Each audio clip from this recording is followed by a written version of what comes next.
Welcome in. This is the Second Cut Podcast. I'm Rick Gehman, and we are just about through 2 rounds of the Texas Open. Some of the pre-tournament favorites are doing their thing. Some are not doing their thing. Joining me to break it all down, Greg DuCharme is here. Gregors. What's going on, Rick? Happy to be here this fine Friday evening. I should say good Friday evening. That's right. Yes. Happy Good Friday. Happy Easter weekend. Been an interesting couple of days down here in Texas. I would argue, weather. Greg, I would argue every Friday with you is a good Friday. Oh, Rick, you're so sweet. Isn't that just lovely? I would argue the same thing because we get to talk about golf all night, which I love to do. We're going to do it. Let's talk about the golf course. So I'm watching right now. I've got it on this screen over here. It seems very windy, a little bit of rain, just spitting down. Nothing obviously too crazy. The boys haven't pulled out their rain gear or anything, but those Texas winds are certainly rolling through hill country. Yeah, they are, which we expected. Quite frankly, it's not as much as I expected, especially yesterday. We saw some periods of much calmer winds than expected. But look, these players, ultimately what we learned is they're just good enough to handle it. It's a golf course that can handle winds like this. It's built for it. They know in that hill country they're going to get it. And the players are prepared. And so they're still able to go out there and make some birdies. What's really made a big difference is the rain delay yesterday morning, right, which softened the golf course. And now all of a sudden players are able to get after some of these flag sticks despite the wind and hold the greens. If the greens were as firm as we thought they would be, like it was something like they had a half an inch of rain all year and a half an inch of rain yesterday. Yeah. So it really softened the golf course. Well, we've got a couple of subplots here, right? Obviously the Texas Open, who's going to win this golf tournament, who is going to, potentially change the trajectory of their career. But also, last chance for romance to get yourself into the Masters for next week. And I think I can confidently rule out a few guys here, Greg. First and foremost, Ricky Fowler, who is 3 over through 16 holes. He has 3 shots off the cut line. So barring him playing his final 2 holes in 3 under and then finding a way to win a golf tournament from about 12 shots behind, I think it's fair to say that Ricky Fowler is not going to be in the Masters next week. It was a pretty well-rounded but below average round. He lost strokes in all 4 major categories, Greg, and after a really hot start to 2026, Fowler has cooled off a bit. Yes, no question about it, which is unfortunate. Kind of a really disappointing double bogey early in his round at number 2. So he started bogey double, and that's a killer start on the par 5, especially when you hit the fairway off the tee. He drove it in the fairway, then missed the fairway way left with his kind of partial layup. He was 330 out. He wasn't going to reach the green, but he missed the fairway wildly. Then missed the green from there a couple times and kind of got himself into some trouble and ended up making a 7. Now, at that point, he's at 3 over, and he's got to make 5 or 6 birdies to make the cut. And he's also 11 shots back of the lead. So I think that takes some of the wind out of your sails. A couple birdies mixed in later on, but never really got anything going.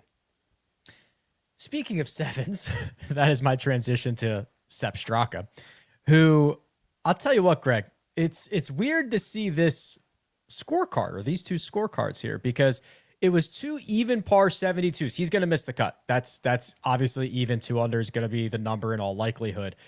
He only made 1 bogey this week. However, he made a double on his second to last hole of the day today, and he made a triple on the 4th hole yesterday. So that is only 3 holes over par, but 2 of them were 5 over, and in total 6 over on those 3 holes alone. Kind of stinks. Yes, it does stink because, we were really high on him. Part of the expectation for Sepp Straka is that he's a very accurate driver of the ball. He hit 11 fairways in the first 2 rounds. And that limits your ability to make birdies. And it also increases your ability to make big numbers. Not only missing fairways, but missing fairways wide is extremely penal. And he got himself into some trouble. At number 8 today, he was in trouble multiple times. Missed the fairway well right, missed the fairway well left after that. And now you're subject to the lie you draw. So that's disappointing. 6 birdies through 2 rounds is also not enough to, if he's bogey free, he may be too far back. So, I really accredit all of that to what he did off the tee. Not what we expected, and ultimately that's why he's going to have the weekend off. Yep, he will get to Augusta maybe a little bit early. Now, a couple other guys here, Greg, and I'll let you decide what direction you want to go, who are not going to be around for the weekend. Russell Henley, he was one of the pre-tournament favorites. Keith Mitchell, he had pretty short odds and was very popular for this week based on his history at TPC San Antonio. They both finished 1 under par for the tournament. They are not going to be around for the weekend either. Nope. Disappointing. I think we go to Russell Henley here. All right. Russell Henley hit 9 fairways both days, which I would expect that to be good enough. But unfortunately, he only hit 21 greens in regulation. That's unlike Russell Henley. So he struggled a little bit with his approach play. It happened both days. It mixed in a really bad putting day in round 1, and all of a sudden you're getting no momentum going. I mentioned Sepp made 6 birdies through the first 2 rounds, only 5 for Russell Henley. Add in 4 bogeys, and it gets away from you quick. So, when you get into these kind of golf courses where good shots are rewarded, bad shots are penalized, you have to make birdies, even though it's, many holes, it feels like par is a good score. You just have to get a little run going at some point. And unfortunately, we never saw the iron play click in for Russell Henley. Yeah, some pretty notable names who are going to miss the cut or barely make the cut. Max Homa, he is gone. Denny McCarthy, he is gone. A couple of guys who are looking like they are going to make the cut on the number. We'll go to Jordan Spieth here, Greg. This was your one and done selection. This was Mark's one and done selection. It was a pair of 71s around TPC San Antonio. And for all intents and purposes, it was rather benign. Just the 1 bogey on the card today, offset by 2 birdies. And then yesterday, it was 4 birdies and 3 bogeys. This is a very frustrating watch when he's your one and done play. I'll tell you that, Rick. Yesterday, he missed at 6 and 7. He missed birdie putts from about 7 feet. Did make birdie at 8, but at 18, he had 7 feet for birdie and 3 putted for bogey. 3 jacked it. Okay, so he turned 69, just with 18, turned 69 into 71. And you could argue it very quickly could have been a 67, which would have put him right there in the mix after round 1. So that was frustrating. In round 2, he didn't hit the ball nearly as well. This was a lot more of the Spieth journey. Every time I looked up, he was in cactus, moving rocks at some points, a lot of conversations with Michael Greller, and yet again, the putter never got hot. But ultimately, this comes down to what he did yesterday, putting, because he hit the ball well enough to really be in contention, and left it out there, again, giving away shots at the end of rounds and giving away shots from really close range on the greens. Speaking of yesterday, that is when Will Zalatoris really shined. A 67 was one of the better rounds that we saw on Thursday, and it was, early calls of Will Zalatoris is back. He's back, baby. Well, a 2-over round right now as he plays his final hole of the day. He's dropped 37 spots to a tie for 45th. It's likely he is going to make the cut, but there were some quotes from Zalatoris kind of after his round about, he said, Greg, something to the effect of, I'm still only 10 months out of back surgery, or 10 months removed from back surgery, or something like that. And it got me thinking, as someone who knows nothing about back surgery and the recovery of it. When is it when is it been long enough? 10 months, to me, 10 months is a very long time. Yes, it is. I don't know what he's expecting. I don't know if he's right. I'm sure he's been told that, and at the very least telling himself that, which I think is all good and fine. It clearly is. I think there's a couple things with Will Zalatoris as well. Part of it is, do you have to rework the golf swing to support the back? Now, that has taken Tiger Woods a year and a half, right? Incredible athletes a year and a half to get back from. There's a chance that he never gets back to the Will Zalatoris he was before back surgery. But I do think yesterday was a really good sign.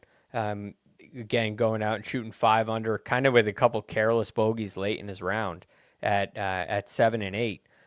It was a lot better. Things looked really good. He was swinging well. He was hitting fairways. He was, giving himself birdie looks, and the putting looked great.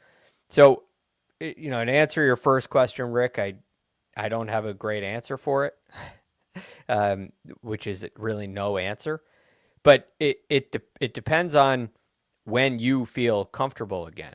And if you still have to work on your golf swing, that's like starting fresh once you get healthy. So if it takes 8 months to get healthy, he's had 2 months to refine his golf swing. That's not a lot of time. And that's part of the difficulty of it. I think that's why you've seen improved putting out of him, although today, not a great day on the greens. No, it wasn't. But I think you nailed it when you said, I think you said at least that's what he's telling himself, which, obviously we don't know what he's going through, what the process has been. But I would also be telling myself, well, it's only been 10 months and the results haven't been what I'd hoped they'd be. So, let's check back in a year from now or something like that. Yeah. Or, if I'm a year removed from back surgery, it's like, okay, last year was a recovery year. I got myself back. I'm healthy. Now it's time to attack the next chapter, which is my performance. And perhaps once he is completely healthy, which, it sounds at times like it sounded like he was at the beginning of the year, but then there's setbacks. He just had to withdraw from the Cognizant Classic because of an ankle injury that he says is related to his back. That was the other thing. Yes, good call. Right. So I don't know if he's fully healthy yet, which lengthens the timeline even more. It's a shame. I tweeted something out today. I was looking through. I was actually looking at Ludwig. First player strokes gained through the first 2 Masters of your career, and Ludwig is 15th all time. He's gained 23. Will Zalatoris is 14th, 23.2. And if you remember, I'm sure you remember this, but he was the first 8 or 12 majors of his career. He was a big game hunter. He had a bunch of top 10s, a bunch of top 5s. He was in the mix a lot. He nearly won at the Country Club. If it wasn't for, he lips out a putt on 18 to go to a playoff with Matt Fitzpatrick. It's just like we feel light years removed from that. Yeah. He also lost in a playoff that same year to Justin Thomas. Right. At the PGA. Yeah. So a lot of talent inside this guy somewhere. And ask Jason Day. Jason Day reached higher heights before he had his struggles, but it has taken him a really long time to get back, and I would argue he has not gotten back. Now, Will's younger now, so maybe there's still a window on the other side of this, but back injuries are no joke. Back surgery is no joke, and I've read that there are kind of 3 outcomes from back surgery. It either gets better, nothing happens, or it gets worse, and it's kind of 1/3, 1/3, 1/3. There's another statistic, like 25% of people who have back surgery. This is people. 25% of people who have back surgery have another one. Yeah. It's a very difficult area. So I give him a ton of grace. Well, based on that, 66% of the time, it's either going to be the same or worse, which is That's the pessimistic way to look at it. Yeah, not good. Not No, so good. because the same is not good, and The worse same is right. If you had to have it good. done, the same is not good. Right. So it's a difficult area. Masters preparation going just beautifully for Tommy Fleetwood. The pre-tournament favorite shot a 67 yesterday, and he is in the teeth of the wind right now. He just lipped out a birdie putt from 22 feet on 17. He is going to play the final hole on TPC San Antonio. He's very much likely going to be inside the top 10 or just outside the top 10 going into the weekend. Tommy is maybe the third best player in the world right now. Might be there by himself without question. Might be a little bit of a debate. I don't know, but this is a very solid start to 2026. And now people are asking the questions, Greg. We are elevating him to when's he going to win a major? He's at that level now. Yep, and he should be. Because I don't know if he's the third best player in the world, but he is without question in the top 5. And he's kind of been lingering around there for his entire career. He's been one of the most consistent players on tour. Maybe there are certain golf courses that don't suit him quite as well. Maybe Augusta National is one of them. He doesn't have the advantages that someone like Rory McIlroy has at a venue like that, or Scottie Scheffler has at a venue like that. But what Tommy Fleetwood does is pound fairways and pound greens and putt really well, and kind of a underrated short game. He is an all-around great player. Just lacks length. And what we've seen so far this week is a beautiful bogey-free round. One mistake today at number 3. And other than that, Tommy Fleetwood has looked like Tommy Fleetwood. This is the guy that is a top 5 player in the world, the guy we're watching right now. And here he goes, just kind of creeping his way up the leaderboard. At the time he tees off today, he's 12 shots off the lead. I'm sorry, that's not right. 7 shots off the lead. And he just works his way back, chipping his way back. And tomorrow, my expectation is he does the same thing.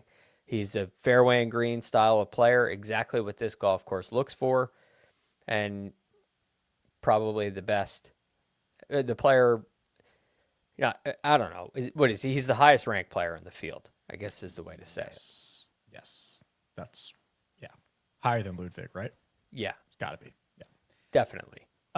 He's 25-1 to win the Masters. He is right in between Cam Young, and he is right in between Matt Fitzpatrick. That's where he lives on the odds board. So very good tune-up. If he wins this, hey, maybe he drops to 20-1. We will see.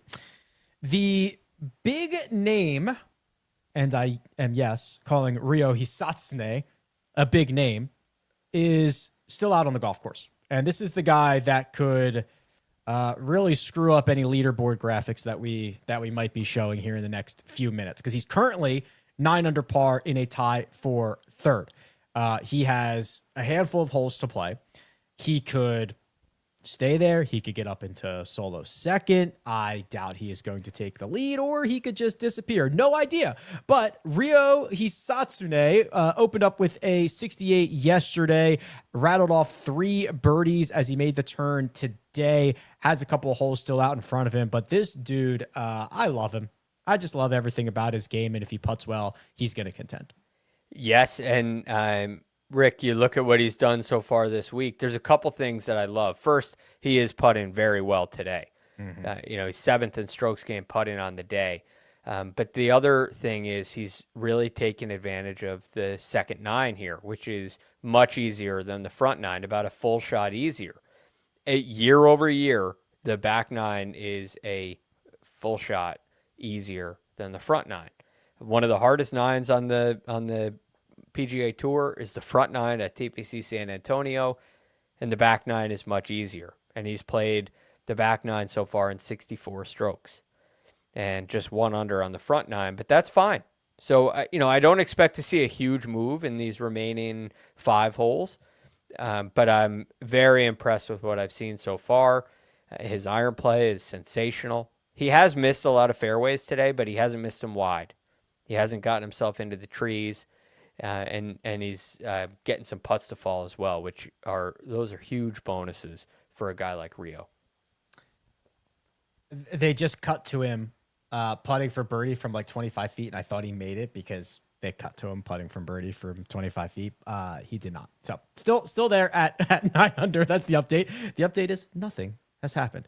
Now, 2 golfers stand alone at the top of this board for now. A pair of 67s out of one, Ludwig Oberg, who highlights his Friday round by holing out from 120 yards for eagle on the 6th. He has looked great this week. Greg, he's looked great all year, barring the Sunday at the Players Championship, but his metrics are great. The results have been great. I already alluded to what he's done in his first 2 Masters starts of his career. Stock of Ludwig, especially for next week, feels like at an all-time high. Yes. And I loved what he said in his press conference earlier this week about the Players Championship. That's a hard thing to deal with, and you know you're going to get those questions. And his perspective on it is perfect heading into Augusta National. He said, I'm glad I went through that at the Players and not at the Masters. Damn, Pontevedra's like, oh, the pain. I know, but it's a great perspective. You know, it might benefit him this week because now all of a sudden he's had a chance to win. He's gotten some practice in contention under the heat, and he knows his tendency. He failed at what he knows he needs to do at the Players, and that increases your chances of succeeding the next time. Because you all of a sudden go in with a mindset of when I'm in contention, I'm going to do this. And the really important aspect of that is when I'm in contention, it's not, gee, I hope I can get into contention and then see what happens. You're at the next step, expecting to be in contention. And here he is in contention. He's going to have another run at it this weekend. I know he's still trailing by somewhat, but only to one guy. So this is a great sign for Ludwig. I love what he's done tee to green. Golf swing looks great. He's hitting classic Ludwig Oberg tee shots. His iron play looks spectacular. Hit 15 greens today, which is really strong on this golf course. And, you know, his putting is kind of average, and he's still right there in second place. What happened to S.H. Kim? He was like contending in this event. Okay. I am going to make a bold claim. I think Ludwig will be, I don't know if he'll be the most bet player for next week, but I think he will be one of the sportsbook's largest liabilities because he's 5th in odds, but there is a kind of a big jump between Bryson at 11-1 and then him at 18-1. So people are going to look at this and go, oh my God, Ludwig, he's so great. He's 18-1. Scotty, who I haven't seen and I have question marks about, is 4-1. I'm not going to bet him. You know, John Rahm and Bryson, they'll get their kind of requisite bets. Rory, who knows what he's up to, right? I just think there's going to be there's going to be a ton, and probably myself included, a ton of Ludwig Oberg tickets for next week. Yeah, and I think it makes a lot of sense. It also speaks to the wisdom of sports bettors. I feel like there was a time when people would look at what Ludwig did at the Players and say, oh, he can't win. Yeah. You know, I think we've learned that these guys learn, especially the young players. And when you handle a situation like that with the right attitude, as Ludwig has, it really increases your chances of answering the bell. I mean, look at Cam Young, right? Cam Young has turned a big-time corner with closing. And Matt Fitzpatrick did the same thing a week later. So it does not mean Tommy Fleetwood did it last year, right? It doesn't mean that you can't do it because you haven't. Everybody can't until they do. And Ludwig seems to be in a prime spot. I wanted to ask you, is there he's in this position now. What does he have to do over the weekend to kind of fortify your thoughts heading into Masters? Nothing. I'm fortified. You're locked in. Yeah. So if he shoots 75 tomorrow, Or if he shoots 65 tomorrow and 75 on Sunday, Oh God. if it happened again, how would you feel? I mean, 75. Brian Harmon shot 75 last year here and won. Oh my God. Tommy Fleetwood just hit one into like the concessions left of left, trying to hit it onto 18 and 2. I don't know what I don't know if that's OB or if has to hit it from that hospitality up there, but he is like in somebody's brisket sandwich. Okay. If he goes Tommy. 65, 75, it might make me feel better. I'd be like, it's not a nerves thing, because no offense to the Texas Open, I don't think he's as nervous here as he would be at the Players or something like that. It's just, I would just chalk it up as something kind of weird. I don't think there's anything that could happen that would change my opinion on him. So you're set. Contender at set. the Masters. Yeah, I think it's weird, right? I mean, we have to consider the odds, but like early in the week, before the week even starts, Ludwig, Matt Fitzpatrick are like probably two of my favorites, and then I'll kind of work my way out from there. Would you consider Ludwig in one and done? I've already used him, but I would absolutely consider him in one and done. Yeah, I think he could be a really strong play for one and done. I think you have to. I'm really interested to see what the combined ownership of Jon Rahm and Bryson DeChambeau is. Yeah, Bryson's won twice, 2 in a row. Rahm has a win, and he just finished runner-up to Bryson. Rahm is a past champion. A lot of the stuff about not using Bryson for the Masters, I think, kind of goes away when you're in the final group last year. I think they might be. People haven't used them in a year. I think they might come in at massive numbers. Yeah, I would expect that, because they're kind of the right play. Yeah, they're in good form. It seems they play well in majors. They've won majors. They check a lot of the boxes, and you can only use them. You got to use them both somewhere. You figure at one of the majors. Yeah, people are going to do it here. I think they are. Yeah, I think Ludwig's a very stout option for next week. He is in solo second. He is 4 shots back of Robert McIntyre, who for moments this week has looked like he's played a little bit of video game golf. A 66 yesterday, bested by the 64 that he shot today, and he finished this off with 4 birdies over his last 5 holes. Gregor's. Every time I turned my head to the television, Robert McIntyre was either throwing a dart or he was making some 15-footer for birdie or something of that nature. He was flying up the board. Yeah, a great start on that back 9, which, as I mentioned, is much easier. So he does what he has to do on the back 9. A little disappointing bogey at 17, and he doesn't make birdie at 18, which is disappointing. It was a little scrappy around the turn in that middle portion of the round, but he really goes and separates himself on a challenging stretch and does it with iron play. I mean, he hits it in there to 3 feet at number 5, which was only from 45 yards. Then from 159, 7 feet 6 inches, hits it to 20 feet from 195 yards at 7, 10 feet at 8 from 142 yards. It's a par 5, but he had to lay up. Long hole, and 2 feet 6 inches from 139 to close it out. He had this golf ball on a string, and I believe it's like 9 approach shots inside of 10 feet.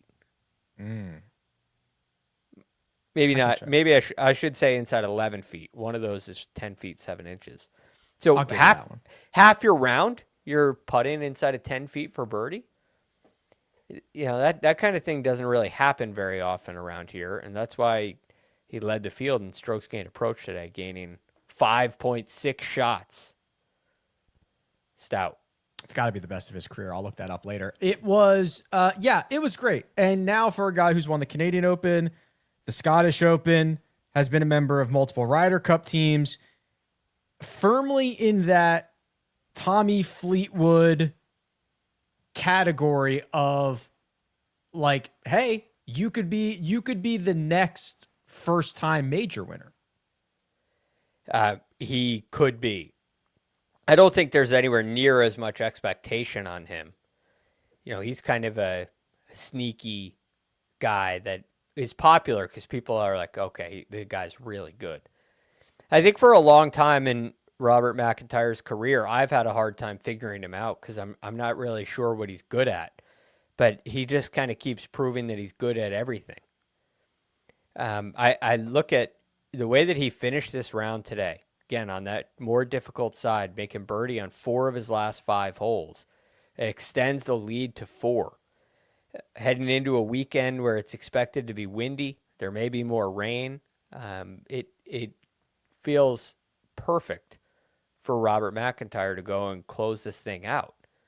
The end of that round today was huge, and it puts him in a really good position heading into the weekend, and it probably puts Ludwig in a good position too. He's separated a little bit. I think that eases a little pressure on a Ludwig or on a Kevin Roy. It's up to Robert McIntyre right now to go close this thing out, but obviously still 36 holes to go. But the way he's swinging and his resume, those are strong. Do you believe the lefty bias at Augusta National? Should I go and look? Let's see here. Robert McIntyre 40-1 to win next week. You know, I think there are some advantages for lefties. There are certain shots where it's an advantage, most notably number 12.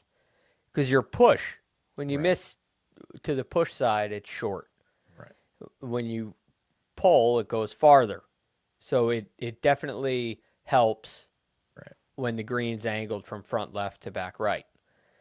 I think it helps to be able to fade it on 13 and on 10 because you can all of a sudden hit driver if you need. Sometimes it's still 3-wood, but it's easier to fade a driver for a lot of tour players. And a lot of those holes ask you to, like 5's another great example.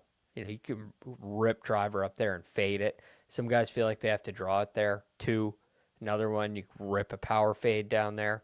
There are some advantageous spots for sure for lefties.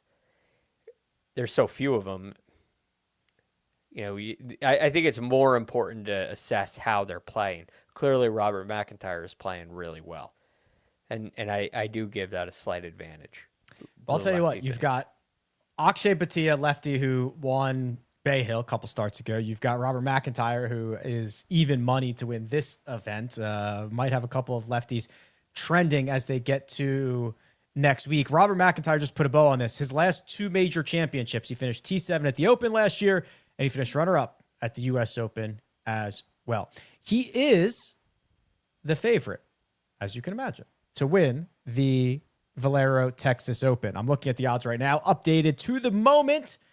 I see minus 115 for Robert McIntyre, plus 495 for Ludwig Åberg, and I'm still looking for someone else who is shorter than 16-1 because they don't exist. It's those two, and then you get Rio, Tommy Fleetwood, who is making a mess of. Oh my God! All right, so Rio just missed a short putt for par, so he just dropped 8 under, and Tommy Fleetwood is making a mess of 18 as we speak. And even if he were to get out of there with a par, he's 7 back heading into the weekend. What is he doing on 18? So he took a drop and then he hit a pretty big. I think he's got like 30 feet for par. Yeah, 40 feet for birdie, unless there's a penalty in there. Did he get a free drop? I think he got a free drop. God. Yeah. It was 90. It was 100 yards left. I thought everything up the left was OB. Or maybe not, because that's where Spieth played it onto the roof. Yeah, that's right. I don't think it is. So he is going to make par. Oh my God, he almost made the birdie putt. It touched the lip. Yeah, he's going to tap in for par. Yeah. So he'll be at 7 under. It's 7 back. It's 3 back a second. But again, it's all up to Robert McIntyre here. I will say this, looking at the weather forecast. When you look at tomorrow's weather, the winds are going to be in the single digits up until the late afternoon. And in that, somewhere around 3 or 4 o'clock, they'll start to pick up dramatically up to about 20. So there's that potential opportunity for some lower rounds in the morning with lighter winds. And in the afternoon, it might get a little tougher on the guys. I just think Robert McIntyre is equipped to handle that. And Ludwig, I think, is equipped to handle that as well. Maybe less so than Robert McIntyre, but feels like it's going to be it's a really good spot for McIntyre. So game it out a little bit, right? The 7 unders. Tommy Fleetwood's not going to be that early. That's the problem. Like the 5 unders, they're going to have a tee time advantage. They go shoot 7 under 65. They get to 12. Are they going to be within 4? Hold on a second. You're doing a great job, but you've jumped the gun because, Greg, I'm looking at this leaderboard, and I see 14 under par, 4 shots clear of Ludwig Åberg. I see a handful of players at 9 and 8 under par. We're trying to do the math on the 7s and the 6s, and I have to ask you the most important question in all of second cut lore. How far back is too far back? Okay, Greg, how far back is too far back? All right. If you're at 7 under, can you get to 20? 20. And it's probably, you probably don't need 20. You probably need to get to 18. So I think the 7 unders can get to 18. It would take a near miracle, right? They'd have to shoot 5 under and 6 under. I do think that's in play. 6 under is too far back. 7 under might be too far back. If 7 under, let's just say 6 under is. That's only 13 golfers. If we knock out the 7s as well, that's only 10 golfers. We usually do this on a Friday night, and there might be 20 or 30 guys that are in the mix. This is a much shorter list then. We've had it with 60 guys before. Yeah. I mean, there have been times where anyone who makes the cut has a chance, but the way it's spread out, I think it's very safe to say Robert McIntyre can shoot 4 under on the weekend, even with an even par day. I think there's 4 under for him. So that gets you to 18. I would normally go with the par 5s. I would normally give him 8 under over the weekend. And now all of a sudden you're at 22. I think it's going to be a little windy for that. So, I dropped it to 20. I should probably drop it to 18. Somewhere in there is your number. And you're talking about for like an Alex Smalley, a Stephen Fisk, a John Perry, a Sam Ryder, you're talking about a 10 under par weekend. Yeah, which would be like a career weekend. Right, for any of those guys. Right.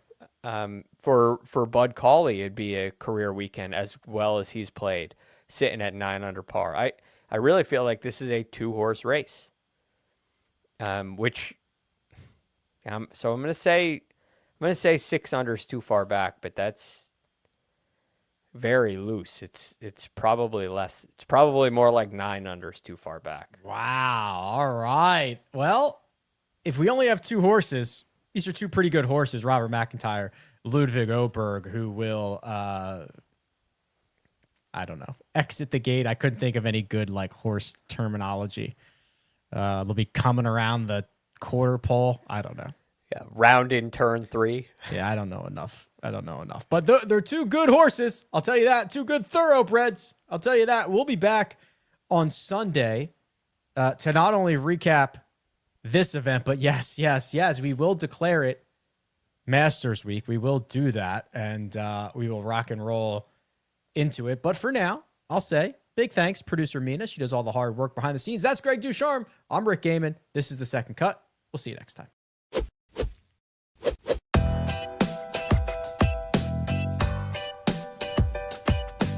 Bye.